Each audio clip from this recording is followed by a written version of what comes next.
چې پاکستان تحریک انصاف په قائد باندې پاکستان تحریک انصاف په ټولو ورکرانو باندې ټولو لیډرانو باندې MNAs MPs باندې چې کوم د سخت وخت تېر شو یقینا خبره ده چې هغه دو رقم ټایم کې د بیانولو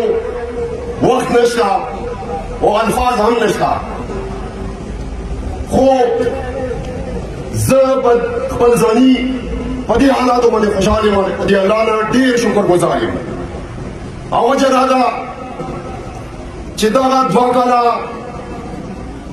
او د 60 شپږو میاشتې اته میاشتې چې کوم حالات په پاکستان تحریک انصاف باندې تیر شو د هغو ورکرانو لیډرشپ باندې تیر شو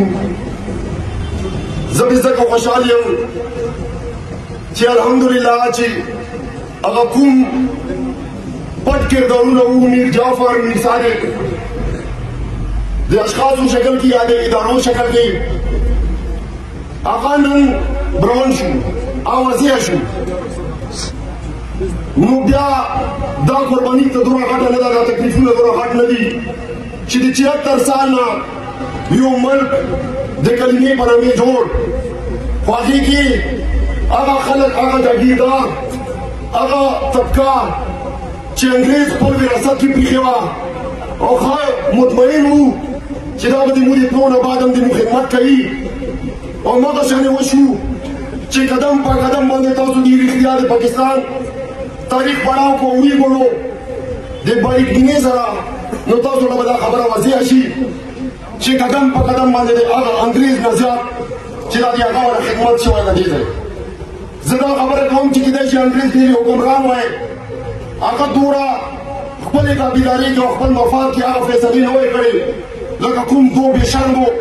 دا د کلمې په نامې جوړ ملک چې دا دا وشرموله قدم په قدم باندې عزتمندو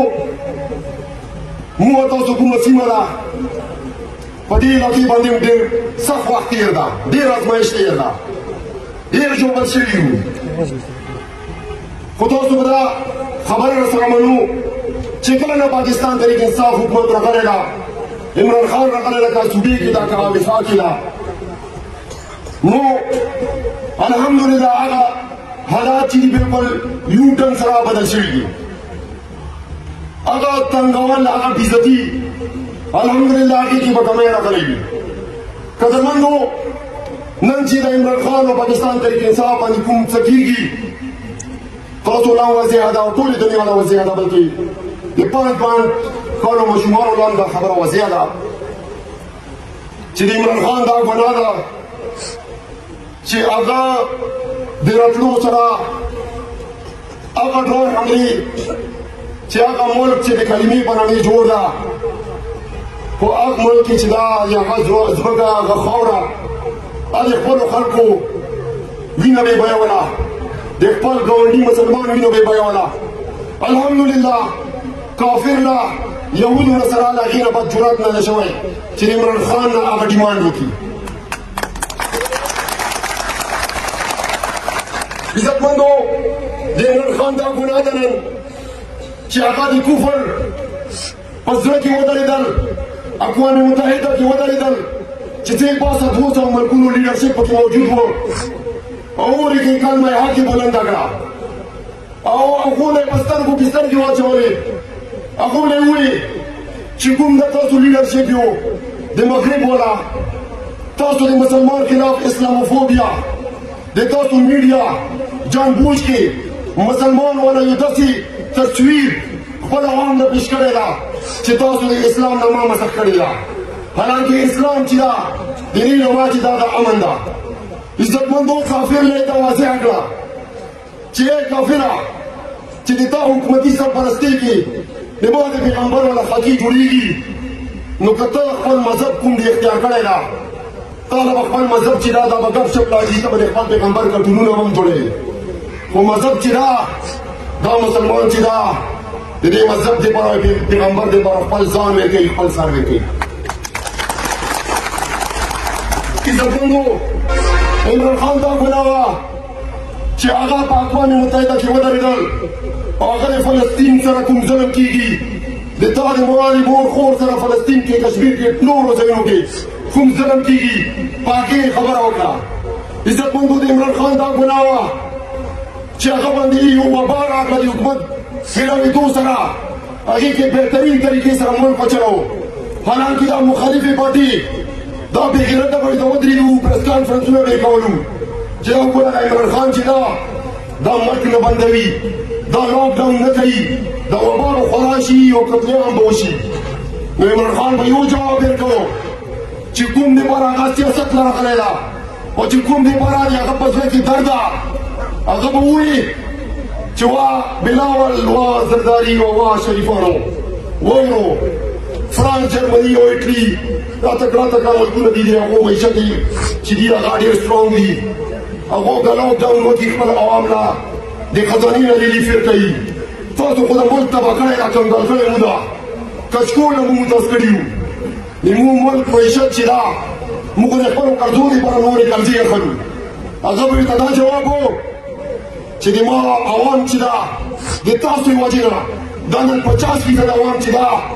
دا د غربت نه د لکیرې نه لاندې وخت تېروي. دې کې ډیلیویژن دي 50% عوام روزانه ګټي او روزانه خوري. که زه بازار بند کړم، که زه فیکټري بنده کړم، که زه نور ډول لاکډاون وکړم نو د دوی والا رزق به بند شي. دومره به رزق څوک ورکوي؟ عزتمندو بیا تاسو وکتو چې هغه په الله یقین و او د عوام درد یې و. الحمدلله د هغه وبا نه الله تعالی سر خړو کړ او ټولې دنیا یې هغه تعریف وکړ. قدرمندو د عمران خان دا ګناه وه چې د خپل عوام دپاره یې د روس نه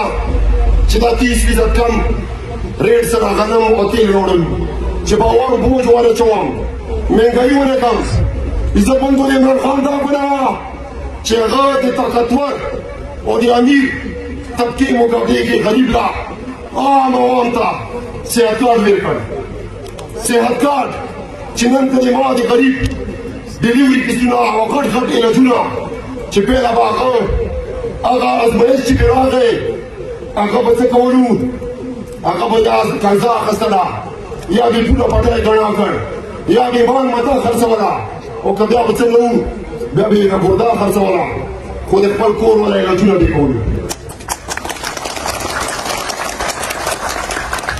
عزتمندو عمران خان دا ګناه وه چې غریب له صحت کارت ورکړ چې د عزت سره چا په مخ کې هغه لاس نه اوږدوي نو هغه دا ګناه وه. قدرمندو عمران خان دا ګناه وه چې د ما د غریب ملت لا چې دوی سره بار بار زیاتی کړې ده مراعات یې نه دي ورکړي. پهله تاسو صرف د درا وګورئ، د درې بازار وګورئ چې 1970 کې کومه سوګرا وه کوم ټکنالوژي سره کاروبار کېدل اسلحه جوړېده. افسوس سره نن په 2024 کې د ایډوانس دور کې هم د مخ ټکنالوژي سره اسلحه جوړېږي او خلک پکې خپل رزق ګټي. حالانکې دنیا څومره مخکې لاړه. پکار ده چې د ما درا چې وه دا یو انډسټریل سټیټ او دا خلکو دومره آمدن وایي چې نن د تا د اصلي چې دا بار ملکونو نه ایکسپورټ وایي ملک به مضبوط وایي دا لرې به راتلی د تا خزانه به ډکه وایي ته به د کشکور نه به خلاص وایي. خو عزتمندو د دغو خلکو دا ترجیحات نه وو. قدرمندو د ما د تا د غریب علاقې نه به چې مزدوري له تکړه شهرونو نه د ما ورور لاړ پنډې لاهور اسلام آباد او پېښور. د عمران خان دا ګناه وه چې یو غریب سړی د غربت د وجې نه چې فوټپاث باندې به کېناستل او میاشتو له او ګرمي له او سړی نه به شپې کولې. عمران خان مې دا پناهګاه جوړه کړه، لنګرخانې مې د کولا وکړي چې عزت سره شپه کوي، عزت سره هغه مفتي روټۍ میلوېږي. عزتمندو عام دې دونه برداشت نه شوه. آیم بند کړه،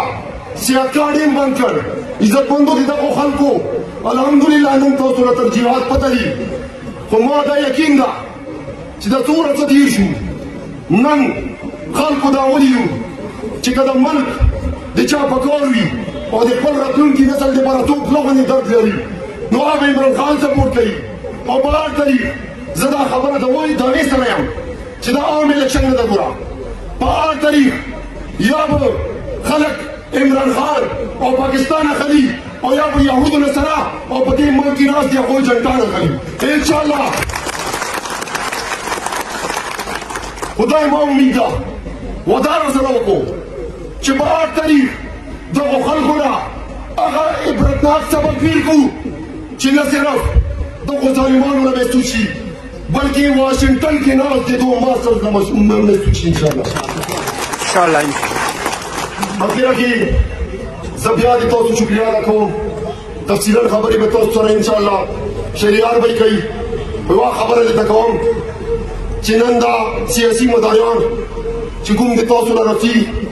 او خدای پاک قضیې چې څوک ذلیلوي د هغه د لاسو خپل نه غلطې فیصلې کېږي چې د کومو جنډو لاندې دا ولاړ دي هسې داسې نن دوه درې کاله کې مطلب جنډه بدلوي او یو د زرداري سره یو ټایم کې سینیټر و بیا سینیټر خو 6 سال وي حکومت 5 سال وي نو نو کې سینیټر جوړ و د حیرانګۍ خبره ده چې 2013 کې نواز شریف حکومت راغی زرداری سره په پیپل کې منسټر و د نواز شریف سره بیا په نون کې منسټر شو د خیر سره. عزتمندانو دا خلک وپېژنو دا زرداریان او دا شریفان چې بله ورځ د ما په پښتون باندې سخت وخت راغلی او تورې تیارې راغلې وې زیاتی یې راسره کېدل او پنجاب او سند نه به د پښتون ورور چې دا بارډر کراس کوه دو باقاعده په میډیا باندې اوس هم پرته دي دو به څه نه هغه چې د پښتون روغاو په دامنه پرې کړو دا دهشتګرد دا بدمني پیلاوي دي مسلمانو کې نن به په کومو سترګو باندې دا خلک دیونه دوباره وټاکئ آیا موږ جواب سبق به یې د ښیو انشاءالله امید ده او د دې سره سره ورونو زه یو په دې هم خفا یم سرته الیکشن کې زموږ خلکو دغه ډیزایانو هم غلط کړي وو په ګرمو ګرمو تقریرونو باندې حالانکې ګوره د تحریک انصاف حکومت و تاسو لا پکار و چې تحریک انصاف د خپل علاقې مفاد لپاره مو د تحریک انصاف په حق کې فیصله کړې وای ځکه چې حکومت آلریډي جوړ و په صوبې کې هم په وفاق کې خو بهرحال رانه غلط کړي یو خو بهرحال د هغو حقیقت به درته پته لګېدلي وي چې مولانا صاحب د چا په اشارو باندې عمران خان چې دا ټیک ټاک حکومت غورځولی و او دا ټولې پارټۍ چې جمع کړې وې او د مدرسو ولادي وبستل و اسلام آباد کوټونو کې بېدرنې ورکولې الحمدلله نن د هغو کردار ثابت شوی ده چې هغو له اسلام نه و پکار بلکې اسلام آباد پکار و قدرمندو نو چې دې ځان مو انشاءالله څوک غلط نه کړي او د تاسو جذبه د حوالې چې انشاءالله نه به غلطېږو که خیر وي که پاکستان کې واحده پارټي ده چې هغه پښتون له عزت ډېر کړی هغه به انشاءالله د ملک له عزت ورکوي نو انشاءالله دا ما یقین ده چې هغه به عمران خان وي که خیر وي او پاکستان تحریک انصاف وي او د دې سره زه آخري خبره کوم بیا ختموم چې عزتمندو دې ملک کې دې څه شي کوی نشته ګوره سنګاپور یو وړوکی غوندې ملک ده سنګاپور په 1960 کې د هغو 50% عوام چې وو د هغو خپل کورونه نه وو ذاتي کورونه نه وو یو لیډر پکې راویچت شو او سنګاپور د ملیشیا سره ملک ته د ملیشیا نه بېل وه او د غربت دا حال و چې حال یې د بیانول ول نه ده بیا مړه چې قبول کړي خو نن هغه سنګاپور چې دا د جاپان سره برابر امیر ترین ملک ته په ایشیا کې او تاسو ویل چې سنګاپور کې خو د سونې غرونه وي سنګاپور چې دا دې کې خپل یو بم نشته په پیسو باندې ملیشیا انډونیشیا او اوبه اخلي خو یو لیډر وی ته ایمانداره بېلاو د هغه سنګاپوري د ځمکې نه ویچت کړ او نن یې د جاپان مقابلې کې معیشت جوړ کړی ده او خوشحال ملک جوړ کړی ده عزتمندو په پاکستان کې د وسایلو څه کمی نشته خو دا یاد ولرو چې ایماندار لیډرشپ نه وي او د دغو یهودو نه سره ایجنټانو باندې ناست وي که نه نو دا خو 70-76 سال تېر شو چې 200 کاله نور هم تېر شي اندا بدبختی او دا د تورې ګیرې به دې موږ له ګوره دا به دې موږ له نصیب وي او انشاءالله داسې به نه کېږي اوس خلک بیدار دي او دغو خلکو له به سبق ورکوو چې د پاکستان فیصلې به امریکا نه کوي بلکې عمران خان به یې کوي که خیر وي انشاءالله تاسو ډېر مننه الله تاسو ټول شاته وباد لري چې موږ تاسو دومره عزت راکړ الله تاسو ټول قدرمن دي